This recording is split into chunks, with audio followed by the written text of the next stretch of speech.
जय श्री कृष्ण दोस्तों, आप सबका अपने चैनल पुण्य धर्म में स्वागत है। दोस्तों, आज हम सब माघ मास कथा के 24वें अध्याय का श्रवण करेंगे। अगर आप सब इसके पहले की कथाएं नहीं सुने हैं तो जरूर सुन लीजिए।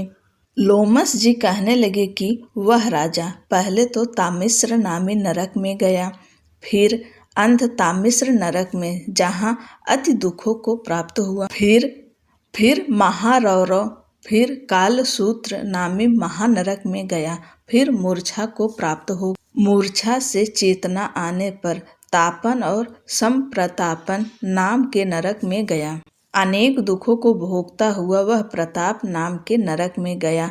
तब काकोल, कूड़पल, पूर्व मित्रिका, लोह शंकु, मृजीव आदि नरकों में होता हुआ असिपत्र वन में पहुंचाया गया। फिर लोह धारक आदि नरकों में गिराया गया। भगवान विष्णु के साथ द्वेष करने के कारण वह 21 युग तक भयंकर नरकों की यातना भोगता हुआ नरक से निकलकर हिमालय पर्वत पर बड़ा भारी पिशाच हुआ। उस वन में वह भूखा और प्यासा फिरता रहा। उसको मेरु पर्वत पर कहीं भी खाने को न तो भोजन मिला और न ही पीने को जल। होत व्यथा के कारण वह पिशाच घूमता हुआ एक समय प्लुत प्रस्त्रवण नाम के वन में जा निकला।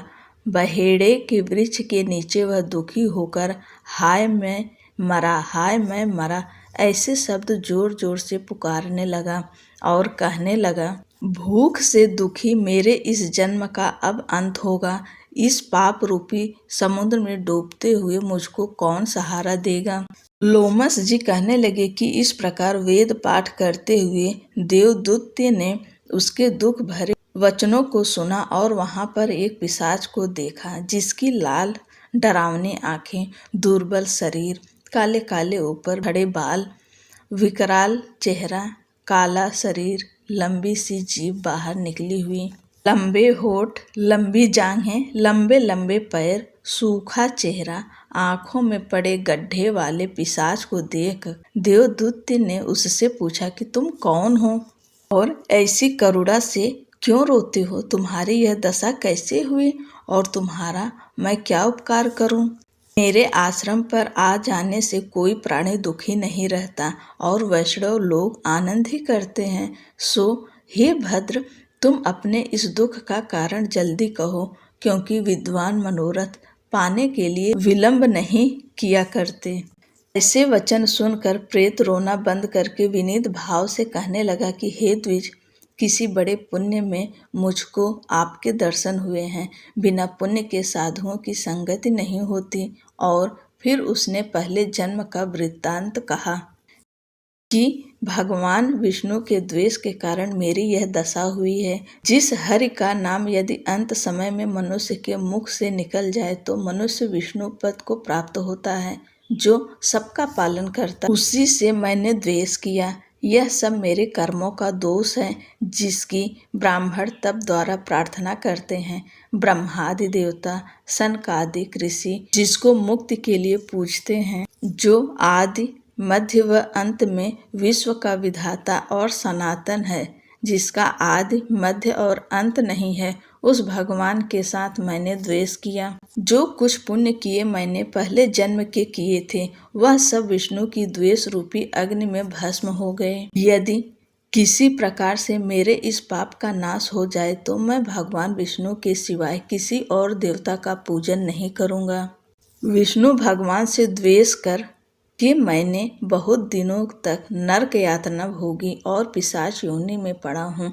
इस समय मैं किसी अच्छे कर्म के योग से आपके आश्रम में आया हूँ, जहाँ पर आपके सूर्य रूपी दर्शन ने मेरे दुख समान अंधकार को दूर कर दिया। अब आप कोई ऐसा उपाय बताइए जिससे मेरी यह पिशाच योनि दूर हो, क्योंकि सज्जन पुरुष उपकार करने में देर नहीं करते हैं।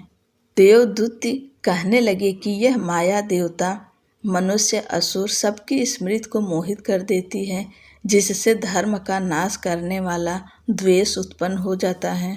जगत के उत्पन्न करने, रक्षा करने और नाश करने वाले जो सब प्राणियों की आत्मा हैं, उनसे भी लोग द्वेष करते हैं। जिनके अर्पण करने से सभी कर्म सफल होते हैं, उनकी भक्ति से मुख मोड़ने वाले मूर्ख कौन सी गति को प्राप्त नहीं होते। चारों वर्णों का वेदोक्त हरि का भजन करना ही उत्तम है, अन्यथा कुमार्ग में चलने वाले मनुष्य नरक के गामी होते हैं। इसी कारण वेद विरुद्ध कर्मों को त्यागना चाहिए। अपनी बुद्धि से बचे हुए धर्म के मार्ग पर चलने से मनुष्य परलोक के पथ का भी नाश करते हैं। वह वेद, देवता और ब्राह्मणों की निंदा करते हैं। झूठे मन कल्पित शास्त्रों को मानने वाले नरक में जाते हैं। जैसे द्रविड़ देश का राजा नरक में गया, इस कारण इनकी निंदा नहीं करनी चाहिए और वेद में न कही गई क्रिया को भी नहीं करना चाहिए। लोमस जी कहने लगे कि ऐसा कहने पर मुनि ने पिशाच को सुमार्ग बतलाया कि माघ मास में तुम प्रयाग में जाकर स्नान करो, वह पिशाच योनि समाप्त हो जाएगी। माघ मास में प्रयाग में स्नान करने से मनुष्य पहले जन्म के सब पापों से मुक्त हो जाता है। वहाँ पर स्नान करने से मुक्ति प्राप्त होती है। इससे बढ़कर और कोई प्रायश्चित नहीं। संसार में यह मोक्ष और स्वर्ग का खुला हुआ द्वार है। गंगा और यमुना का संगम त्रिवेणी संसार में सबसे उत्तम तीर्थ है। पाप रूपी बंधन को काटने के लिए यह कुल्हाड़ी है। कहाँ तो विष्णु, सूर्य, तेज, गंगा, यमुना का संगम और कहाँ यह तुच्छ पाप रूपी तृण की आहुति।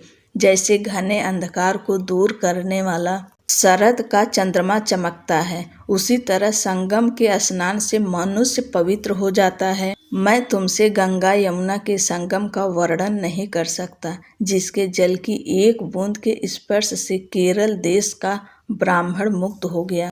ऋषि के ऐसे वचन सुन प्रेत के मन में शांति उत्पन्न हो गई, मानो सब दुखों से छूट गया हो। प्रसन्नता से उसने विनय पूर्वक ऋषि से पूछा।